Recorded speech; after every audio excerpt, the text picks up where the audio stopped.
اور یہ غلط فہمی پیدا کرنے والی بات ہے کہ میلاد، قرآن ہم نے پڑھا، قرآن میں میلاد کا ذکر نہیں، حدیث رسول میں میلاد کا ذکر نہیں، بخاری میں میلاد کا ذکر نہیں، مسلم میں میلاد کا ذکر نہیں، فلاں حدیث کی کتابوں میں میلاد کا ذکر نہیں، صحابہ نے میلاد نہیں منایا۔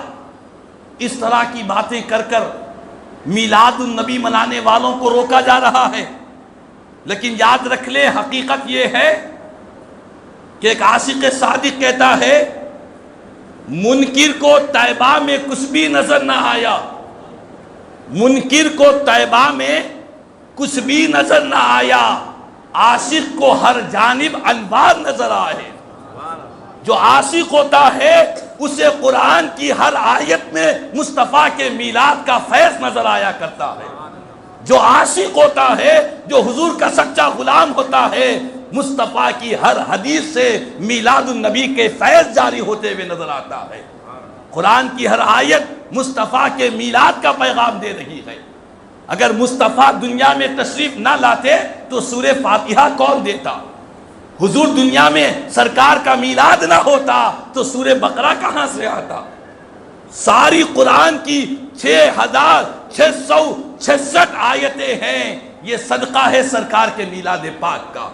حضور کا میلاد ہوا تبھی تو قرآن ملا، سرکار کا میلاد ہوا تبھی تو اسلام ملا، حضور کا میلاد ہوا تبھی تو اللہ نے ایمان کی دولت عطا فرمائی۔ تو کہنے کا مقصد یہ ہے کہ میلاد مصطفیٰ ہر دور میں اللہ کے نیکوکار بندوں نے سرکار کا میلاد منایا ہے۔ اور بعض لوگ کہتے ہیں کہ نہیں، صحابہ نے نہیں منایا۔ ہمارے علماء نے کہا کہ تم صحابہ کی برابری کرنے کہاں چلے؟ کیا تم صحابہ کی برابری کر سکتے ہو؟ ان کے میلاد کا انداز کیا تھا؟ صحابہ نے بھی میلاد منایا۔ ہمارے میلاد منانے میں، صحابہ کرام کے میلاد منانے میں زمین و آسمان سے بڑھ کر فرق ہے۔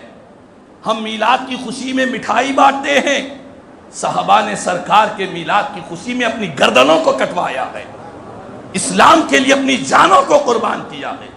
مصطفیٰ تشریف لائے، حضور کی غلامی میں اپنی اولاد کو قربان کیا ہے، اپنی جانوں کی پرواہ نہیں کی۔ صحابہ کی برابری کرنے کہاں چلے؟ ان کے میلاد کا انداز بہت جدا تھا، ان کے میلاد کا انداز بہت بلند تھا۔ اس بلندی تک ہم کہاں پہنچ سکتے؟ ہم تو محروم ہیں، ہم تو کمزور ہیں، ہم تو ناقص ہیں، ہم گردنیں تو نہیں کٹا سکتے، بس سرکار کے میلاد کی خوشی میں مٹھائی تقسیم کر رہے ہیں۔